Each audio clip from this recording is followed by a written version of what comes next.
Phone आला का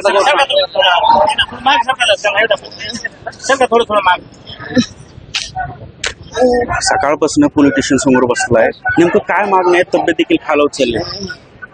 माझ्या लेकरला सोडित नाही तोपर्यंत मी उठत नाही, पाणी बी पित नाही, मी काहीच करीत नाही.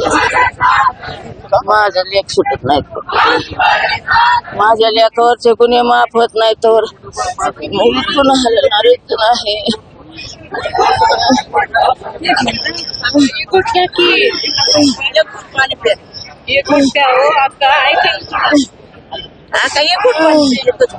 त्यांच्या पत्नी देखील आपल्या सोबत आहेत.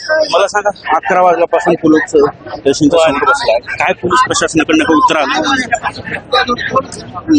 काल जो प्रकार झालाय आंदोलन करून त्यांच्यावर आरोप करा, त्यांच्यावर गुन्हे दाखल करा, हे होता कामा नये. त्यांच्यावर गुन्हे दाखल होता कामा नये. जे न्यायालयीन ह्याच्यामधून जे व्यवस्थित चालू आहे त्या पद्धतीनं चालू राहू दे, आमचा त्याच्यावर पूर्ण विश्वास आहे. जर आंदोलन करून जर तुम्ही न्यायालयाला हे करून जर तुम्ही आरोप करत असाल किंवा दाखल करा गुन्हे म्हणत असाल तर ह्याच्यासाठी आमचं आंदोलन चालू नाही. ते गुन्हे त्यांच्यावर दाखल होता कामा नये.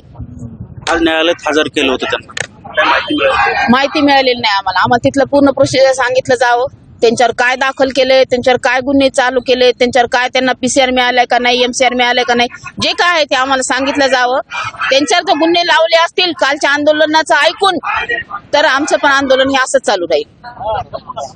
मोका वगैरे जे लावा, त्यांच्यावर 307 लावा, 302 लावा म्हणून जे काल आंदोलन केले आणि त्या आंदोलनाअंतर्गत त्यांच्यावर आज गुन्हे दाखल केले तर आमचं हे आंदोलन असंच चालू राहणार. हिंसक वळण लागताना पाहायला मिळतंय जाळपूर ठिकाणी सकाळी. हिंसक वळण म्हणजे ते चुकीचे गुन्हे जर तुम्ही दाखल करत असाल तर कुठल्या लोकांना कुणाला सहन होणार आहे?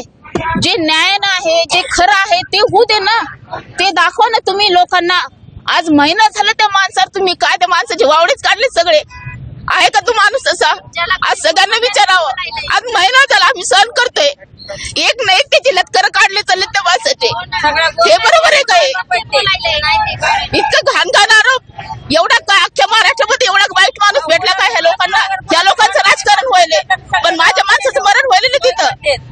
त्यांना राजकारण करायचं तिथं जाऊन मुंबईमध्ये जाऊन करा म्हणा ना, काय राजकारण करायचं ते. माझ्या नवऱ्यासोबत राजकारण करून त्यांना काय भेटणार आहे? आणि जे आरोप करत होते ते माणसं सारखे माझ्या घरी खेट्या घालत होते ना, ते सुद्धा येत होते ना. त्यांना निवडून यायला, त्यांना मोठा व्हायला अन्न पाहिजे होता. आणि आता तुम्हाला राजकारण करायला अन्न नको झालाय. आता अन्नाला पायाखाली घालून तुम्हाला वर चढायचंय का? कसं शक्य ते? माझ्या माणसाचं मरण का करायला तुम्ही? तुम्हाला काय राजकारण करायचं तिथं मुंबईमध्ये जाऊन करा म्हणा. आज महिना झाला आम्ही बघालो, हे केलं ते केलं ते केलं, काय सबूत आहेत, काय प्रूफ आहे दाखवा म्हणा आम्हाला आणून. ज्यात झालं ते दमालिया वगैरे म्हणती फेसबुकवर वगैरे माझ्या पोरांचे फोटो काढून तिला काय सुपाऱ्या द्यायच्या का माझ्या पोरांच्या? कुणी अधिकार दिले तर माझ्या पोरांचे फोटो काढून हे करायचं? ज्या राजकीय लोकांनी माझ्या नवऱ्यावर आरोप केलेत त्यांनी इथं समोर यावं आणि मला सिद्ध करून दाखवायचे ते राजकीय आरोप, तरच आम्ही मान्य करू.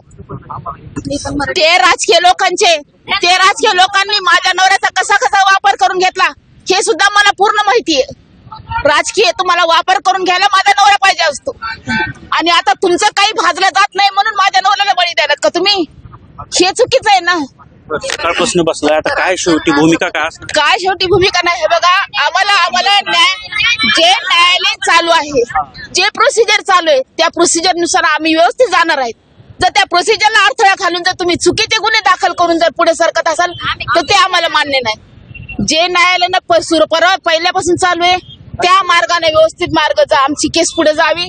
आम्ही त्याच्या सोबत लढायला तयार आहे, खेटायला तयार.